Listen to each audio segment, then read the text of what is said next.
South Africa doesn't own its Reserve Bank. They run the South African Reserve Bank from Basel, Switzerland. That's the head office from which the South African Reserve Bank is run as a company.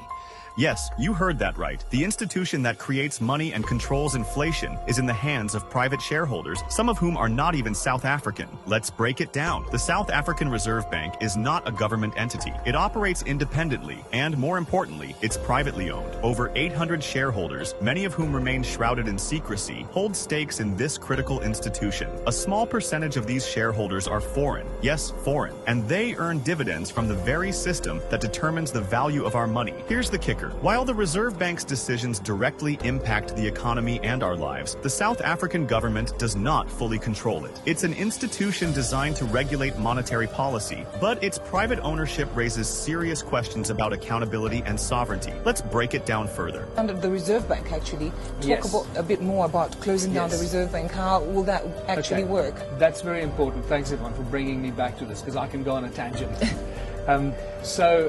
Remember that the Reserve Bank is a private company. Once again, just like Eskom, it's a private corporation that does not belong to the government. It belongs to a bunch of private owners that we'll never know their names. And they run the South African Reserve Bank from Basel, Switzerland. That's the head office from which the South African Reserve Bank is run as a company. And our government borrows money. It allows this private company to create money for South Africa. It's insane. It's insanity.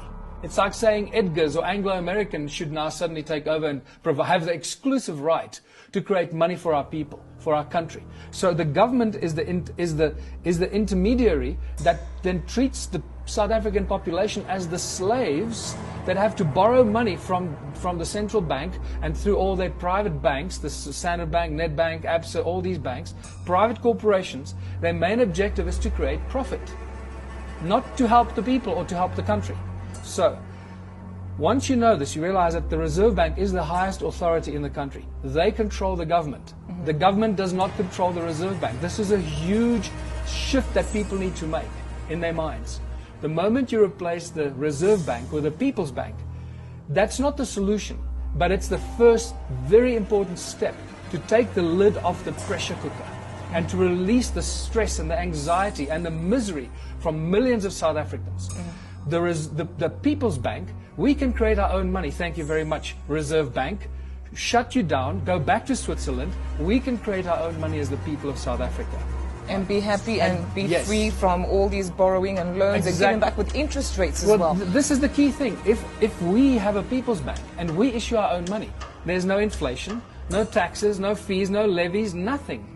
Why? Because we create the money and we don't have to pay ourselves back any interest. Mm-hmm. We're not a corporation. The Reserve Bank is. This is not just about semantics. It's about power, who holds it, and whose interests they serve. Did you know that only 6% of South Africa's money supply exists as physical cash? The other 94% is created digitally through credit by private banks. These banks, like Absa, Nedbank, and Standard Bank, don't just hold your money. They create it through loans. The more they lend, the more money enters the system. But this money comes at a price. Debt. Who benefits? Not you, not me. The private banking sector thrives on the interest we pay back on these loans, and the Reserve Bank ensures that this system of profit continues uninterrupted. This just blew my mind. When you think of the South African Reserve Bank, you think it's South African, right?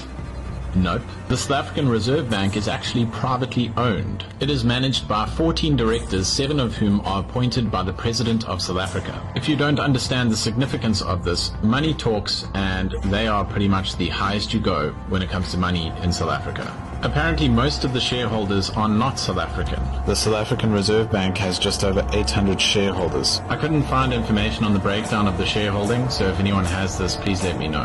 How is this possible? How does a country allow its central bank to be in private hands while claiming economic independence? Julius Malema and the EMF have made their position clear. The Reserve Bank must be nationalized. But what does that mean? Does it mean stealing from private shareholders or dismantling the financial system? Let's hear directly from Malema himself. The ownership of the Reserve Bank by the state is just an affirmation of our sovereignty, because main majority of the reserved banks in the world are owned by the state, and we cannot have our own reserve bank owned by individuals. So that's all we say. And with nationalization, It doesn't mean we're going to take a big construction company and make it a state construction company. No.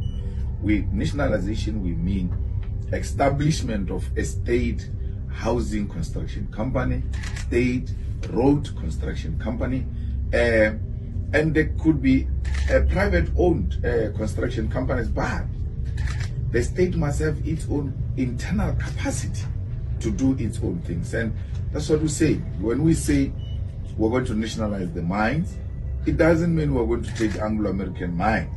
It doesn't mean we're going to take Impala Platinum mine. It simply means the state must own a mining company that will be given preference, especially on profitable minerals. The same goes with the banks. We're saying we establish a state-owned bank. That's what nationalization of the EFF means. Because nationalization simply means state ownership. And we are going to establish our own bank, and then the rest of other banks must compete. This is not a threat to the banks. Look at private schools. The private schools are there and public schools are there. The establishment of public schools did not lead to the closure of private schools. The establishment of state-owned hospitals never led to the closure of private hospitals. If anything, the private hospitals are thriving more than the state-owned hospitals. So why, when it comes to the banking sector or insurance sector or the financial sector, people say, no, you can't interfere there. But everywhere else. Malema isn't calling for chaos, he's calling for balance. A state-owned reserve bank wouldn't abolish private banks, but would ensure that public